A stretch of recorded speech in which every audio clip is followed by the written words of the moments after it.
Good morning all of you. मैं हूँ आकृति मिश्रा और स्वागत है सबका क्यूरियस चैनल पे। आज की वीडियो हम लोग बात करने वाले हैं about the sun and the moon.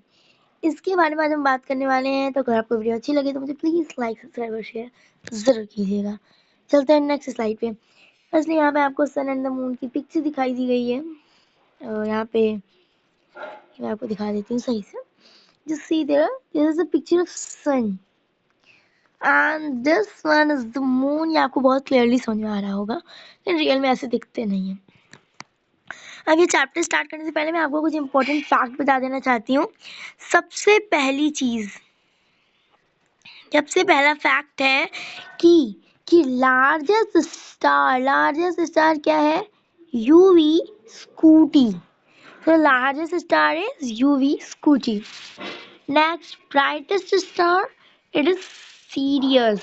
Brightest star is Sirius. Closest galaxy, Andromeda. Oh, do you know? Sirius, the Sirius star is also known as dog star. Oh, sorry. Dog star. It is also known as dog star. Next, largest natural satellite you can also say moon, okay? Largest moon, or you can say natural satellite, is Ganymede. Okay. Come to next slide.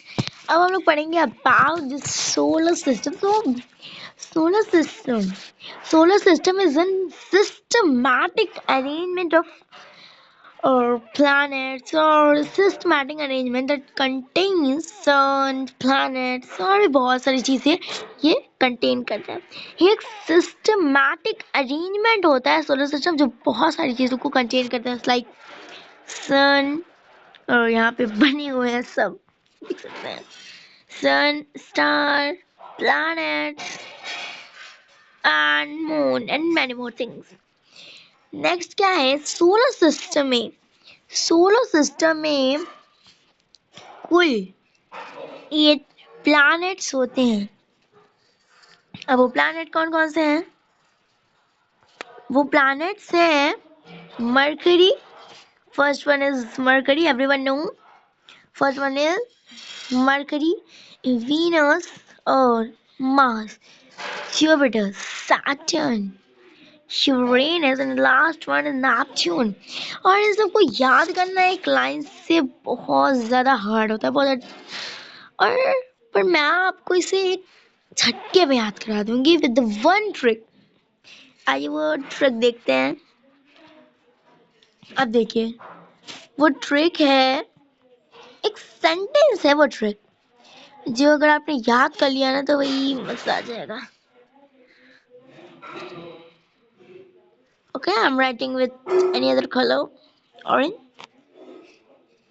My very efficient mother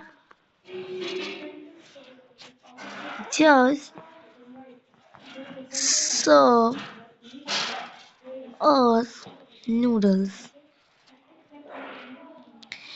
This is a sentence to learn the all 8 planets of the solar system. इस sentence से आप solar system के सभी planets को याद कर सकते हैं। आप कैसे? आई देखते हैं। सबसे पहले स्माई वर्ड का एम से मरकरी। नेक्स्ट वेरी वर्ड का first letter V for Venus,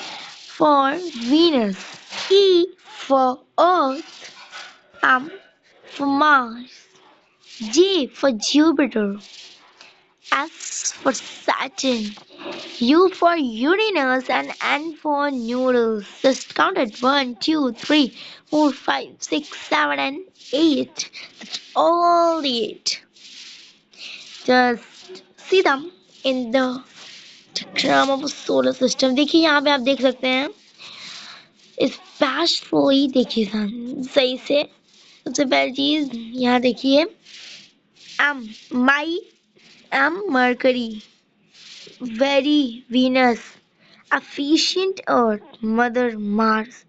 just Jupiter, Saturn, Earth, Uranus, and noodles Neptune. This is a trick. Very is a trick. बहुत आसान से ट्रिक है जो कि सभी को याद हो जाएगी और आप इसे याद कर भी सकते हैं बहुत आसानी से। नेक्स्ट हम लोग बात करने वाले हैं सन के बारे में। Sun is made up of hydrogen and helium. Sun hydrogen और हीलियम से मिलके बना हुआ है। सन 109 टाइम अर्थ से बड़ा होता है। और एक और बात, सन के पास हमारी 2 लेयर्स होती है। इस लेयर को समझने से पहले हम लोग ये समझते हैं कि वो अर्थ से कितना दूर है। That is 150 million kilometre away from the earth. ये सन अर्थ से 150 मिलियन किलोमीटर दूर है। अब नेक्स्ट आते हैं हम लोग सन की टेम्परेचर पे। उसे समझने के लिए हम सन की एक फोटो देखते हैं। फर्स्टली सन की 2 लेयर्स होती हैं। First one is the corona and the second one is the core. अब देखना आखिर ये कोरोना और कोर कौन सी लेयर्स होती हैं। देखिए सन की जो आउटर लेयर होती है उसे हम कोरोना कहते हैं और जो सेंटर लेयर होती है उसे हम कोर कहते हैं। इस पार्ट को सन के इस पार्ट को हम लोग क्या कहते हैं? कोर। इस पार्ट को कहते हैं कोर। और बाकी बाहर का जो ये वाला एरिया होता है that one is called corona. अब देखिए ये जो कोर वाला एरिया है जो कोर वाला एरिया है उसका टेम्परेचर होता है, कोर वाले एरिया का जो टेम्परेचर होता है वो 15 मिलियन डिग्री होता है। 15 मिलियन डिग्री। बट जो कोरोना का एरिया होता है यानी कि हम सरफेस भी कह सकते हैं वो होता है 6000 डिग्री सेल्सियस। ओके, नेक्स्ट हम लोग पढ़ेंगे अबाउट द सैटेलाइट। अब ये सैटेलाइट क्या होती हैं? सैटेलाइट मतलब कोई भी एक ऐसा ऑब्जेक्ट जो कि किसी भी प्लैनेट के अराउंड रिवॉल्व करे उसके बारे में इंफॉर्मेशन लेने के लिए। अब जो नेचुरली रिवॉल्व करता है उसे हम नेचुरल सैटेलाइट कहते हैं। अर्थ की एकमात्र नेचुरल सैटेलाइट क्या है? मून। अब सबसे पहली सैटेलाइट, वर्ल्ड की सबसे पहली सैटेलाइट इज स्पुतनिक 1। ये है, this is the picture of Sputnik 1 satellite. और यहाँ पे आप देख सकते हैं कि 1957 के समय की ये पिक है, लेकिन ये रियल पिक नहीं है, लेकिन डुप्लीकेट है, लेकिन है वही। अब जो इंडिया के द्वारा सबसे पहले लॉन्च किए गए that one is Aryabhata. Aryabhata India के द्वारा सबसे पहले लॉन्च की गई है।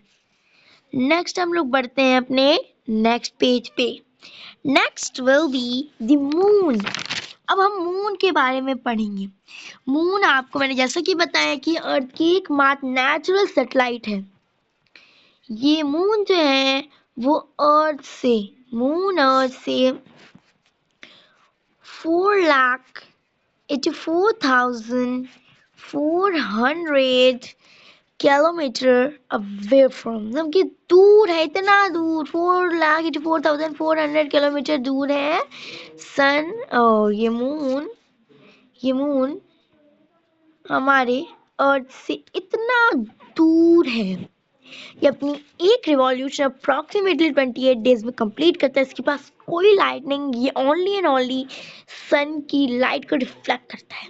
इसके पास 1/6 ऑफ द अर्थ ग्रेविटी है। यहाँ पे एयर नहीं है इसलिए यहाँ साउंड भी नहीं ट्रेवल कर सकता है। यहाँ पे ऑक्सीजन भी नहीं है। नेक्स्ट बात आती है landing on the moon. Moon पे किसने लैंड किया है? लैंड करने की बात की जाए तो स्पेशली सबसे पहले मून पे लैंड करने वाले थे ये जो तीन लोग आपको दिख रहे हैं, ये तीनों ने सबसे पहले लैंड किया था। अब इनके नाम क्या है? First one is Neil Armstrong, second Edwin Aldrin and Michael Collins. इन्होंने 1969 को मून पे लैंड किया था। इन तीनों ने साथ में किया था? नहीं, ये तीनों साथ में गए थे। ये तीनों फर्स्ट पर्सन है to travel to the moon, travel करने के लिए। लेकिन first person to land on the moon is Neil Armstrong. Neil Armstrong ने 30 जुलाई 1969 को मून पे लैंड किया था। एंड लैंड करने के बाद ये फर्स्ट पर्सन बन गए to land on the moon. इसी के साथ हमारी इंडिया ने भी मून पर अपना बहुत बड़ा गौरव बिखेरा है। इंडिया ने चंद्रयान 3 को लॉन्च किया था। 23 अगस्त 2023 को Chandrayaan 3 lunar south pole of the moon में लैंड किया है। कहाँ लैंड किया है? Lunar south pole of the moon. Moon के लूनर साउथ पोल रीजन में हमारे चंद्रयान 3 ने लॉन्च किया है। और ऐसा करने के बाद इंडिया ऐसी पहली कंट्री बन गई जिसने मून के लूनर साउथ पोल में लैंड किया हो। और अब तक जो कंट्रीज जा चुकी हैं, मून पे लैंड कर चुकी, that are first one is America, second Russia, third China and the fourth is India. But lunar south pole पे लैंड करने वाली फर्स्ट कंट्री है इंडिया, और पहली और अब तक की आखिरी कंट्री भी कह सकते हैं आप लोग। नेक्स्ट अब हम लोग बात करेंगे about the phases of the moon. Moon के फेज मतलब कि दिन प्रतिदिन जो हमको मून में अंतर दिखता है उसी को हम मून के फेजेस कहते हैं। अब यहाँ पे मून के कुछ फेजेस दिए गए हैं। अब मून के फेजेस में 2 पॉइंट आता है। First is waxing and second is वेनिंग। Waxing मतलब क्या होता है? जब भी मून इंक्रीज करे, मतलब क्या कि जो इस साइड की प्रोसेस है इतनी, ये वैक्सिंग है। और जो इधर साइड की प्रोसेस है मतलब इतनी कह सकते हैं, दैट इज वेनिंग।